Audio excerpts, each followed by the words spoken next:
कि भूखे मजदूरों से भाड़ा आखिर किसने वसूला है। जिस किसी ने यह काम किया है उसे शर्मसार होना। और अब मजदूरों के ट्रेन किराए पर झूठ, एक के बाद सोनिया गांधी की झूठ।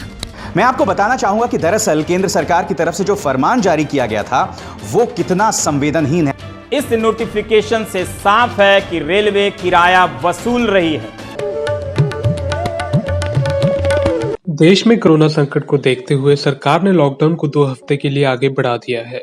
सरकार ने प्रवासी मजदूरों को उनके घर लौटने की मंजूरी भी दे दी है, जिसके लिए श्रमिक स्पेशल ट्रेनें भी चलाई गई हैं। अब इन प्रवासी मजदूरों के किराए पर राजनीति शुरू हो गई है।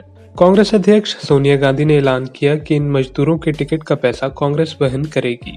विपक्ष द्वारा इस मुद्दे पर सरकार से सवाल करते ही हमारा मीडिया भी एक्टिव हो गया और सरकार के बचाव में खड़ा हो गया।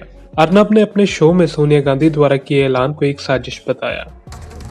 देश में इस वक्त कोरोना वायरस से खतरनाक झूठ का वायरस है।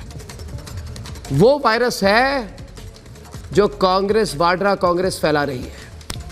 पहले कांग्रेस की जांच पर झूठ, इसके बाद पीएम केयर फंड पर झूठ और अब मजदूरों के ट्रेन किराए पर झूठ। एक के बाद सोनिया गांधी की झूठ। इसलिए मैं कहता हूं कि कांग्रेस के लिए देश बाद में है, राजनीति पहले है। अरे सोनिया गांधी, अंतोनिया माइनो, मजदूरों से ट्रेन टिकट का एक भी पैसा नहीं लिया जा रहा है, लेकिन आपकी पार्टी और आप कह रहे हैं कि मजदूरों से पैसा लिया जा रहा है। क्यों झूठ बोलती है? क्या कांग्रेस इतना गिर गई है कि वो अब बीमारी पर भी राजनीति करेगी? अर्नब का कहना यह है कि सरकार तो मजदूरों से किराया ले ही नहीं रही थी, तो सोनिया गांधी ने झूठ बोला है। वहीं दूसरी ओर अभिसार शर्मा ने अपने शो में मजदूरों से रेल किराए वसूलने पर सरकार की आलोचना की है और ये भी स्पष्ट किया है कि केंद्र सरकार पहले किराया ले रही थी। मैं आपको बताना चाहूंगा कि दरअसल केंद्र सरकार की तरफ से जो फरमान जारी किया गया था वो कितना संवेदनहीन है। आपकी स्क्रीन पर the local state government authority shall hand over the tickets to the passengers cleared by them and collect the ticket fare and hand over the total amount to railways। यानी कि जो लोग अपने घर की ओर जा रहे हैं, राज्य सरकारें जो हैं उन्हें टिकट्स देंगे और उन्हीं पैसेंजर्स को टिकट्स देंगे जिनका नाम उन्होंने क्लियर किया है, और जो पैसा इनसे इकट्ठा होगा वो जाएगा केंद्र सरकार को, यानी कि भारतीय रेलवेज को। अब तक तो आपने यह फरमान जारी किया हुआ था, मगर जैसे ही कांग्रेस अध्यक्ष सोनिया गांधी ये ऐलान करती है उसके बाद केंद्र सरकार का दिल पसीजता है और फिर वो ये ऐलान करते हैं। तो आपने देखा किस तरह हमारा गोदी मीडिया सरकार की ढाल बनकर सामने आया है और विपक्ष को झूठा बता रहा है ताकि सरकार से इन मुद्दों पर कोई सवाल ना करे। बाकी गोदी मीडिया पत्रकार भी इस तरह विपक्ष को झूठा बताने में लगा हुआ है। सीधा सवाल क्या है? भूखे मजदूरों से भाड़ा किसने वसूला?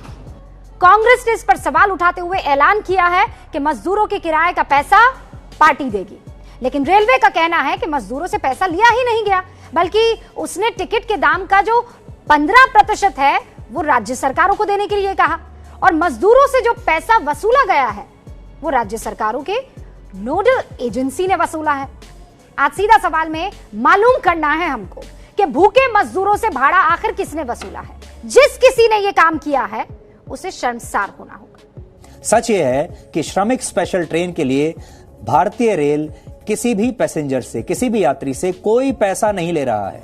इन ट्रेन के आने जाने पर जितना भी खर्च हो रहा है उसका 85% खर्च स्वयं रेलवे उठा रही है और बाकी का 15% जो हिस्सा है वो रेलवे उन राज्यों से, उन राज्य सरकारों से वसूलेगा जहां से ये ट्रेन चल रही है। कांग्रेस और सोनिया गांधी की टीम ने यह कहना शुरू किया कि केंद्र सरकार मजदूरों से टिकट के पैसे ले रही है और मजदूरों के किराए का पूरा पैसा अब कांग्रेस चुकाएगी। अगर सरकार नहीं दे सकती तो कांग्रेस इसका पैसा चुकाएगी। जबकि पहली बात तो यह कि रेलवे ने किसी मजदूर से कोई पैसा नहीं लिया। मजदूर के कंधे पर बंदूक रखकर मोदी सरकार को निशाना बनाया गया। सोनिया गांधी कैमरे पर आई, राहुल गांधी सोशल मीडिया पर एक्टिव हुए। देखते देखते ट्रेन के टिकट पर सियासी खेल शुरू हो गया। इस राजनीतिक रोटी सेकने की कोशिश को पूरे फैक्ट के साथ अब आप समझिए। मीडिया मजदूरों के घर जाने में हो रही परेशानियों पर बात नहीं कर रहा। जो मजदूर घर जाने के लिए सरकार से मांग कर रहे थे उनको रेलवे का लाभ मिल रहा है या नहीं, इस पर मीडिया भी चुप है। वहीं वरिष्ठ पत्रकार रवीश कुमार ने अपने प्राइम टाइम में मजदूरों की इन्हीं परेशानियों का जिक्र किया। अभिसार शर्मा ने भी मजदूरों को हो रही परेशानियों का जिक्र अपने शो में किया है और सरकार से कुछ जवाब मांगे हैं। केंद्र सरकार सारे तर्क इन गरीबों के लिए देती है, मगर उससे पहले आप इस मां की, इस युवा मां की तस्वीर देखिए। वो किस तरह से अपने कंधे पर अपने बच्चे को ले जा रही है। मेरे पास शब्द नहीं है। सवाल नंबर 1, 68,607 करोड़ बैंक डिफॉल्टर्स का जो बकाया होता है वो तो आप माफ कर देते हो, मगर गरीब के किराए में आनाकानी। सवाल नंबर 2, राष्ट्रपति भवन के सौंदर्यीकरण के लिए पैसा है, मगर गरीब के लिए आनाकानी। जी हां, क्या आप जानते हैं कोरोना संकट के बीचों बीच यह प्रोजेक्ट लाया गया था। 20,000 करोड़ रुपए इसमें खर्च होंगे। प्रधानमंत्री के लिए 2 जेट खरीदे गए और उनकी कीमत है 8,458 करोड़, मगर गरीब अगर मुफ्त में सफर करना चाहता है तो उसमें आपको दिक्कत होती है। केंद्र सरकार इस तस्वीर को बार बार देखे और देखे कि वो अपनी तरफ से किस तरह की संवेदनहीनता कर रही है। आखिर मीडिया ने मजदूरों के मुद्दे पर बात तो की, पर वह भी सरकार के पक्ष में।